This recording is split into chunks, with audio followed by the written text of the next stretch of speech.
Hello mga guys! This is for real. Welcome back to my channel. Our video for today is about how I save my Dendrobium orchids. Pero mga guys, bago tayo magpatuloy, ako ay magpapasalamat muna sa inyong lahat, sa inyong mga suporta sa akin, sa mga viewers, sa mga followers, sa mga relatives, sa mga kaibigan, sa lahat-lahat na nag-watch sa aking mga video. At mga guys, sa mga bago pa sa aking channel na hindi pa nakapag-subscribe, please mag-subscribe na kayo. At huwag niyong kalimutan na mag-like, mag-share, mag-comment, at i-click ang button sign para ma-notify ko kayo sa aking mga sunod-sunod na mga video. So, okay. So, mga guys, ito nga pala ang aking mga orchids. So, tingnan nyo mga guys kung ano ang nangyari sa kanila, oh. So, anong ginawa ko mga guys para ma-save natin itong ating mga Dendrobium orchids? So, yan mga guys, oh. Kung anong ginawa ko. Pakita ko sa inyo mga guys.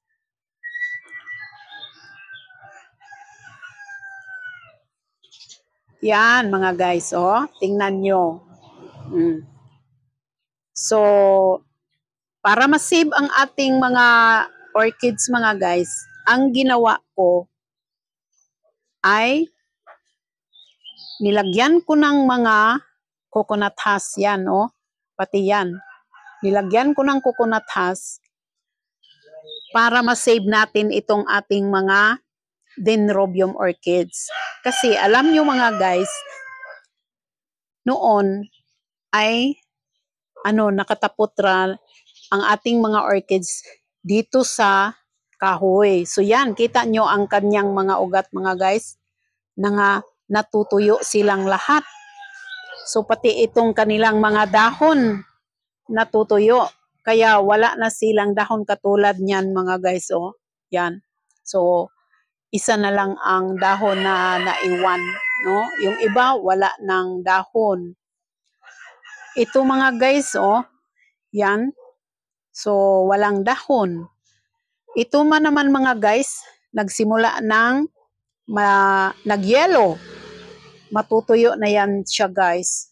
Kaya, sa nakita ko sa aking mga orchids, yan, ay parang hindi na sila healthy. Kanilang mga dahon ay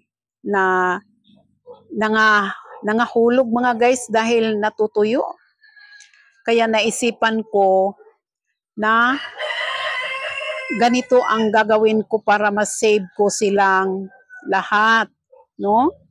So alam nyo mga guys, itong aking mga orchids ay may iba't ibang kulay, no? May iba't ibang kulay.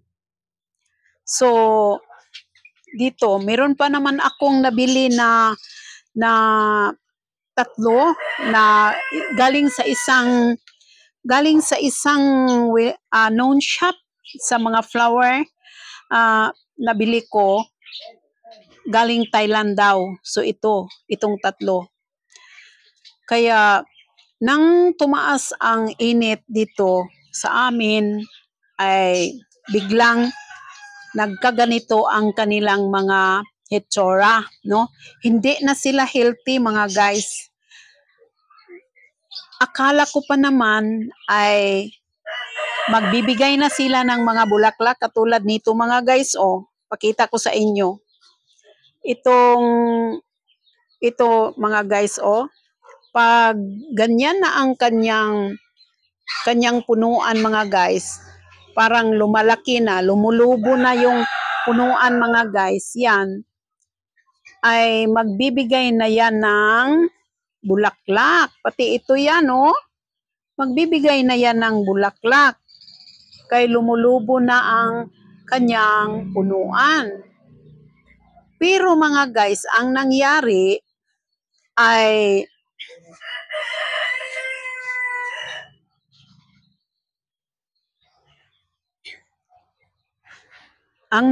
mga guys ay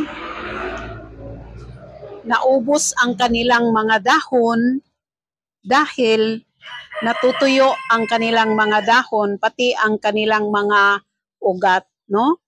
Kaya naghanap tayo ng paraan kung paano natin i-save ang ating mga orchids. So yan ang ginagawa ko mga guys. So mga guys, ito nga pala, pakita ko sa inyo itong aking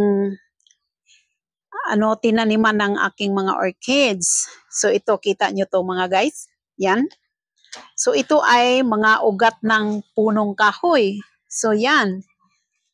So ano ang ginawa ko mga guys ay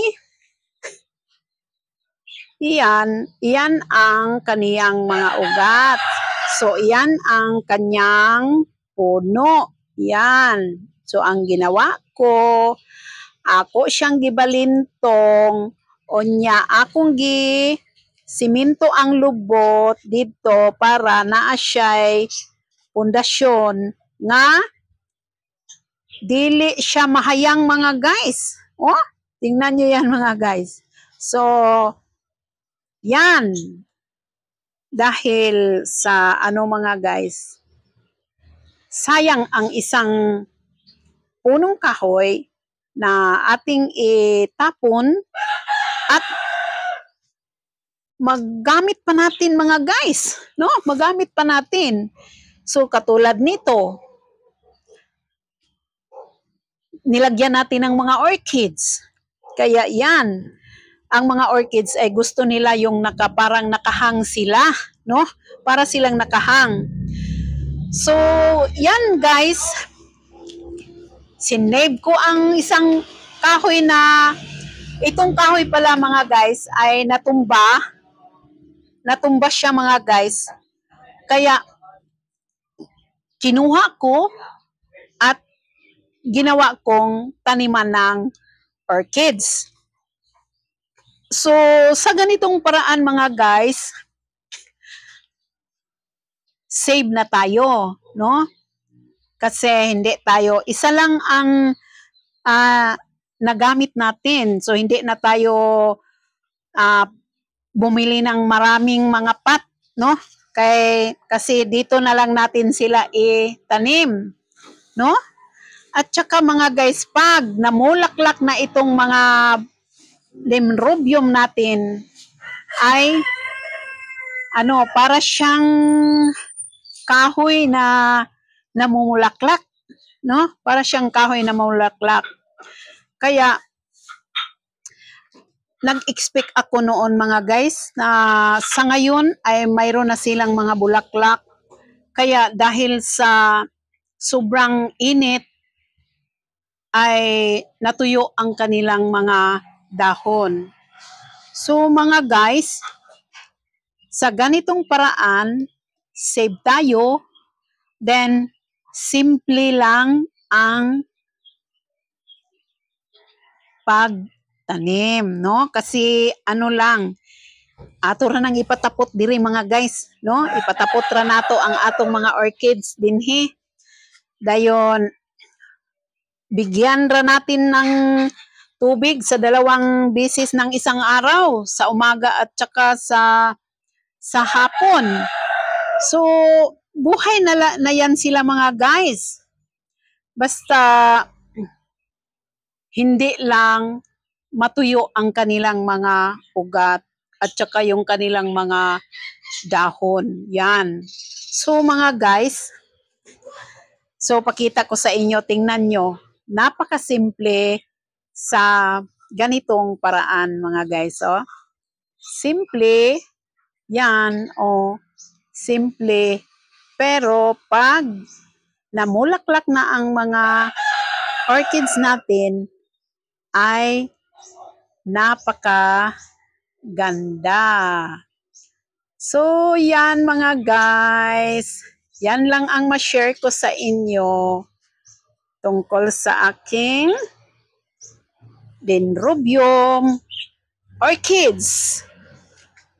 So, simple, pero save, nakasave ta, simple, at pag namulaklak ang ating mga orchids, napakagandang tingnan. Pero mga guys, ito nga palang ating, ito, pwede nating ilipat kahit saan, basta shaded ang area at